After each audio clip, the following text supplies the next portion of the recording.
how the Guru wants your inner image to be. He wants it to be Sadashivatva. Next, how you are projecting your outer image to the Guru. That means, are you engaging in spontaneous lies? Are you cherishing some blind spots?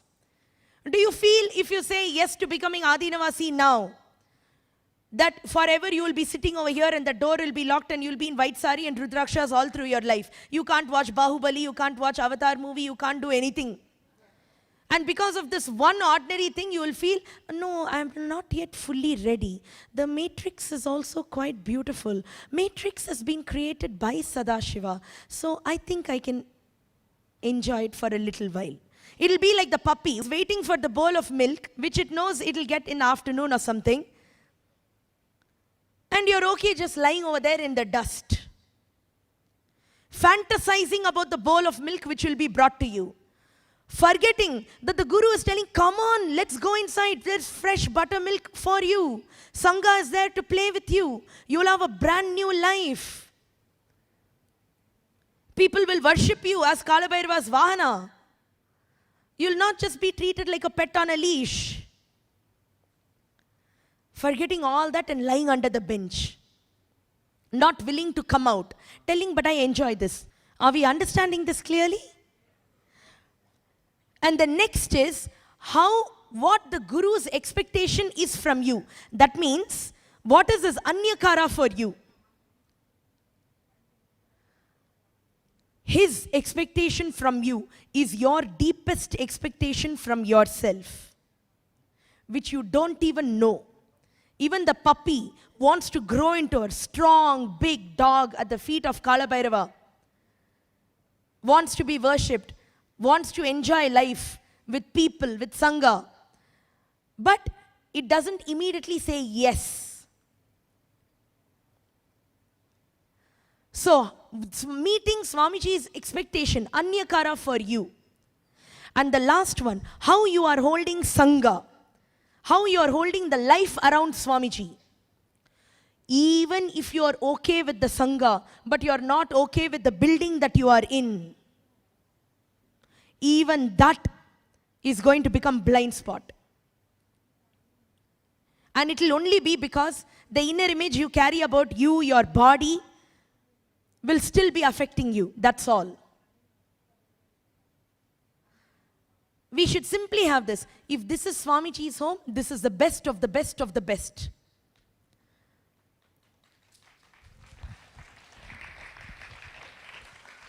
See, Swamiji will definitely be thinking about grand life. He's building palaces for all of us. We, after all, lived in apartments and mansions outside. What? The maximum number of bedrooms you guys would have had would have been what? Okay, 70, 100, if at all. Anybody over here who lived in a house with more bedrooms than 100, 200? Anyone? No, there may be some of you might be kings or something, and you might have small palace where your rooms are up to 200, 300. I don't know. Yeah, or you could own a hotel and you'd be living at the hotel. Who knows? But understand, aligning the inner image, outer image, life image, others' image to what Swamiji wants. Aligning it to the Guru Bhakti. Guru Bhakti means what? Bringing authenticity into your connection with Swamiji. Naturally, if you are connected to Swamiji, you will just feel everything over here is best of the best of the best. Are we understanding? Either we sit and wait for the rest of our life to align the inner image, outer image, others' image, life image, and then the Guru's energy will enter us, be infused into us, and then we'll manifest powerful cognitions, powerful Shaktis. Or, see, for example, please listen. There is something called manifesting Shaktis. Okay? That happens when you are initiated. 3-4 powers you are already expressing. But now the next level powers will only open up when you manifest powerful cognition. And for powerful cognition, you cannot take a mirror and do completion bit by bit. Okay, yesterday I thought my inner image was, I am lazy. So today I'll sit with the mirror and look into it and say, okay, I am lazy. Where did the laziness happen? Okay, it happened when I was 2 years old. Okay, why that happened? Because I was angry with my mom. And then, oh, she was also lazy. Then again, you are ending up with that irritation. Either sit and do that. You will definitely manifest one power or something by the end of it. But if you want to have access to all the 463 powers now, you want to have access to what Swamiji has access to now, you need to have a powerful cognitive shift. You need to be able to manifest a powerful cognition.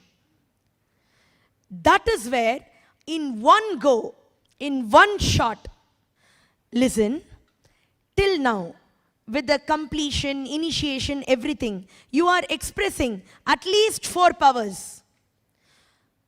But for the next level, manifesting powerful cognition, what needs to happen? Don't miss this. For manifesting powerful cognition, you need to have a dramatic 360-degree shift. It is not only this chair turning, the stage itself has to turn. It is not only moving that carpet around, the whole building has to turn 360. Are we understanding? How can that happen? Because, see, it is like this. Okay, now you are there. Yes? As you are now, you are General Secretary to the office of His Holiness. That is you. From where you are, you have a spouse, you have 2 kids who are in the Gurukul, who have taken Krama, you are a disciple of Paramahamsa Nityananda, great avatar, you are expressing at least 4 powers. Now, what if, as you are sitting there, you are sitting in Vajrasana, is it? Okay, as you are sitting there, with all these 4 powers, and possibility for more, either you can be just that now, manifesting powerful Shaktis at that level. Or suddenly if you experience yourself as the avatar sitting on the swing, what is going to be the difference now? Avatar sitting on the swing with iPad, moving the whole universe, managing the whole cosmos, doing what he's doing. Is there going to be a difference or no? Tell me, what is the difference between you sitting there? You are manifesting Shaktis. You have manifested beautiful Sangha around you. You have manifested becoming Adinavasi. It's a good grand life in Kailash. Yes. But now the next level is manifesting such a powerful cognitive shift that you know you are the one who is on the swing and who is managing the whole cosmos. And it becomes a thorough realization in us. So tell me, what is the difference now?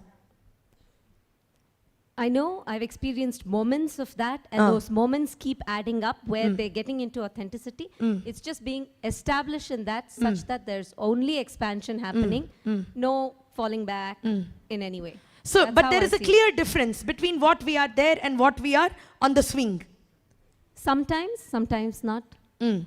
Sometimes I feel there's no difference, you know, the way I cognize myself inside. Yes. There are other times, yes. It Yes. does feel.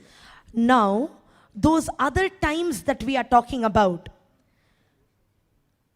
bringing authenticity in the relationship we have with, in the relationship or the connection we have with Swamiji to such a degree that it creates the 360-degree shift where you know forever you are not in that body at all, you are only here.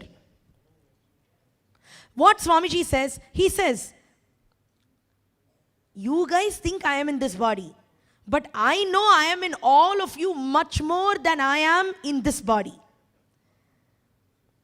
But for us, we are more in that body than we are in everyone else's body. Okay, maybe when you're sitting as an acharya, you experience that oneness and you are in everyone.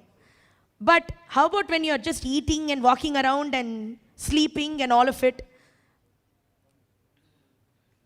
So, if all of us experience ourselves exactly as Swamiji, as the one who has fully realized Sadashivatva, what happens? Do you need one by one initiation for today you will do length, breadth, depth, then day after tomorrow you will do silicon, then after that you will do one power.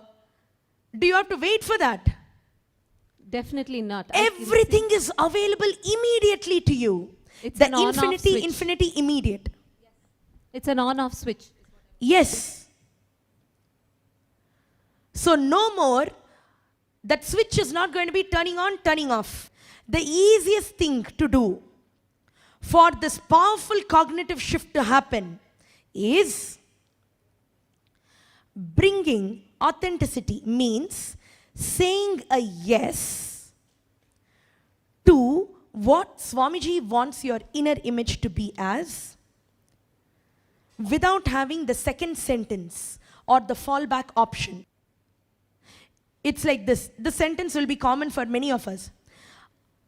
I want my inner image to be Sadashiva, and most of the time it is Sadashiva, based on some idea we have. But suddenly we will say, you know, when I'm talking to some particular people or when I'm trying to manifest some power, it's taking so much time. Why is that? Gone, you are gone at that point.